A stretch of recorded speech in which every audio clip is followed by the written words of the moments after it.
নমস্কার, আমি ডক্টর দীপঙ্কর দেবনাথ। আমি এইচপি ঘোষ জয়েন করেছি অ্যাজ কনসালটেন্ট ইন জিরিয়াট্রিক মেডিসিন বা বয়স্কদের যেটা চিকিৎসা বলা হয় এখন বরিষ্ঠ নাগরিকদের চিকিৎসা, সেইটা ইট ইজ এ স্পেশালিটি। তা এখন যেটা বয়স্কদের চিকিৎসা বলতে জিরিয়াট্রিক মেডিসিন একটু আলাদা অন্যান্য চিকিৎসার থেকে। যে কারণ অন্যান্য স্পেশালিটি আমরা যেরকম দেখি অর্গ্যান স্পেসিফিক বা ধরুন ব্রেন, নিউরোলজি, হার্ট মানে কার্ডিওলজি, এটা হচ্ছে অ্যাজ এ হোল একজন বয়স্ক মানুষকে আমরা পুরো মানে মাথার চুল থেকে পায়ের নখ অবধি দেখা হয় যে আপনি একটা সমস্যা নিয়ে এলেন, সেটার বাইরেও অ্যাজ এ ইন্ডিভিজুয়াল যে আপনার আর কোনো সমস্যা আছে কি না বা আপনার কী কী জিনিসগুলো আছে সেইগুলো দেখা হয়।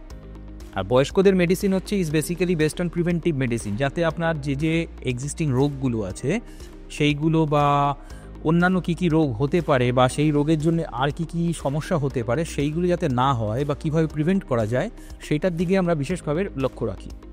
জেরিয়াট্রিক মেডিসিন আরেকটা বিশেষত্ব হচ্ছে যে এটা হসপিটালের বাইরে অবধি আমরা যাই, আপনার বাড়ি অবধি আমরা যাই, যেটাকে আমরা হোম কেয়ার বলি বা অ্যাড অন যেটা থাকে চিকিৎসার বাইরে যে পার্টটা থাকে, যে আপনাকে শুধু অ্যাজ এ মানে রুগী হিসেবে আমরা দেখি না, সেখানে পরিপূর্ণ একজন মানুষ হিসেবে দেখা হয়। অ্যাজ এ হোল আপনার আর কিছু সমস্যা আছে কি না বা কী কী আপনাকে ডিস্টার্ব করতে পারে বা ভবিষ্যতে কী হতে পারে। যেরকম আমাদের খুব সহজভাবে যদি আমরা বোঝাতে যাই যে আমরা যদি একটা গাড়ি কিনি, সেই গাড়িটা দেখবেন 2 বছর 3 বছর খুব ভালো চলে, তারপরে প্রত্যেক বছর যদি আপনি যেরকম সার্ভিস করবেন বা মেনটেনেন্স করবেন সেই হিসেবে গাড়ি কিন্তু ভালো থাকে। আমরা জানি যত আমাদের বয়স হয় শরীরে আস্তে আস্তে ক্ষয়গুলো হয় বা যে রোগগুলো আছে তার কিন্তু মানে ডাউনহিল যেটাকে আমরা বলি, বা অনেক সময় রোগ হয় বা বয়স্করা অনেক বেশি মানে ইজিলি রোগে বা মানে অ্যাটাক করে যেটা বেশি আর কি, সেই জিনিসগুলো হয়। সেইটা যাতে না হয় প্রিভেনশন, এই জিনিসগুলো দেখা হয়। যে পিরিয়ডিক, যে বছরে ধরুন আমরা সবসময় অ্যাডভাইস করি যে বছরে 2 বার অন্তত ওভারঅল একটা হেলথ চেক আপ, যে আর কোথাও কী সমস্যা হচ্ছে, কী কী রোগ আপনার শরীরের মধ্যে জন্ম নিচ্ছে বা কী কী অর্গান সিস্টেমকে ড্যামেজ করছে বা হতে পারে, এই পার্টটা। দ্বিতীয় কেন বাড়ি অবধি বললাম, আমরা যেরকম ধরুন আপনার হসপিটালের চিকিৎসাটা আউটডোর হোক বা ইনডোর হোক যদি চিকিৎসাটা হয় বা আপনি ভর্তি রইলেন, বাড়ি গিয়ে আপনি কি সেই সাপোর্টটা পাচ্ছেন? বাড়িতে আপনাকে কী কী মেডিকেল সাপোর্ট বলুন, নন মেডিকেল সাপোর্ট, যেটাকে আমরা এক কথায় ভাগ করি ছোট করে বলতে গেলে সোশ্যাল সাপোর্ট যেটাকে বলা হয়, এই জিনিসগুলো কিন্তু নিয়েও আমাদের একটা জিনিস ভাবনা চিন্তা থাকে। আপনাকে কীভাবে সেটা করা যায়, কতদিন বাদে আপনি দেখাতে আসবেন বা বাড়ি গিয়ে কে দেখবেন, এই পার্টটা। আরেকটা পার্ট হচ্ছে প্রত্যেকটা বয়স্ক মানুষকে আমরা আলাদা আলাদাভাবে দেখি, কিন্তু আপনার 60 বছরে কি 10 জন আসেন দেখাতে একই দিনে একই সময়, প্রত্যেকটা 60 বছরের ব্যক্তির কিন্তু এক একজন এক একটা ইন্ডিভিজুয়াল আপনার ট্রিট করা হয়। প্রত্যেকের সমস্যা আলাদা, রোগ আলাদা, হয়তো বডির রেসপন্স টু ট্রিটমেন্ট বলুন বা কী কী ওষুধ খাচ্ছেন সেটার প্রতিও কিন্তু তাদের রেসপন্সটা আলাদা হয়, এই একটা জিনিস থাকে। আরেকটা বিশেষত্ব হচ্ছে জেরিয়াট্রিক মেডিসিনে আমরা একটা ইনিশিয়াল কিন্তু অ্যাসেসমেন্ট করি, যেটাকে আমরা বলি কম্প্রিহেন্সিভ জেরিয়াট্রিক অ্যাসেসমেন্ট। যে সেই অ্যাসেসমেন্টেই বলছিলাম, যেটা ধরুন যে মাথার চুল থেকে পায়ের নখ অবধি যেটা হচ্ছে সেই যে অ্যাসেসমেন্টটা দেখা হয়, তার মধ্যে যে mental health, physical health, overall আপনার সোশ্যাল হেলথটা কী আছে। সোশ্যাল বলতে আপনি একা কিনা, আজকে বয়স্কদের অনেক সমস্যা কিন্তু এই একাকিত্ব থেকে আসে।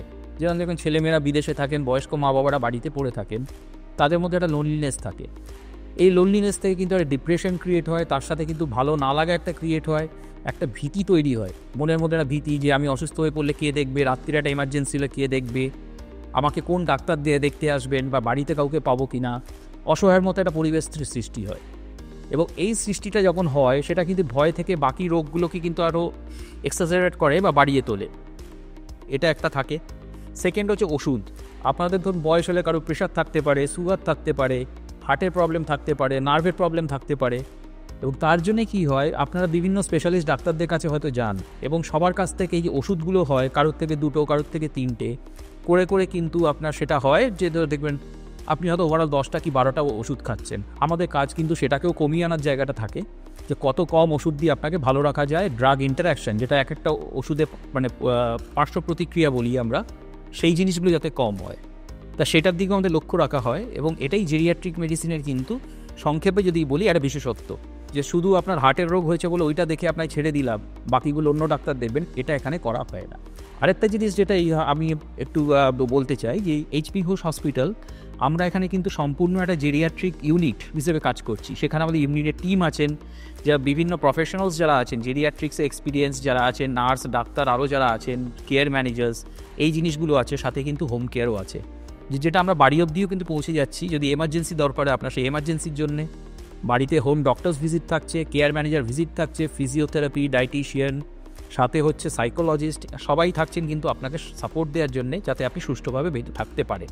এবং আপনার এই যেটা আমরা গোল্ডেন ডেজ বলি আর কি বয়সকালে, সেই দিনটা যাতে আপনার ভালো কাটে। তার সাথে আমাদের যেটা আর একটা বলি আমরা, অ্যাডাল্ট ভ্যাকসিনেশন। প্রিভেনশনের মধ্যে কিন্তু ভ্যাকসিনেশনটা একটা ইম্পর্টেন্ট পার্ট, যেমন ইনফ্লুয়েঞ্জা, নিমোনিয়া, এই ভ্যাকসিনগুলো কিন্তু আমরা সবাইকে নেওয়ার জন্য এনকারেজ করি এবং আমরা সেটা মনিটরিংও করি। এবং পরবর্তীকালে আপনার হেলথ রেকর্ডও মেনটেন করি যে কী কী হতে পারে না পারে। নমস্কার।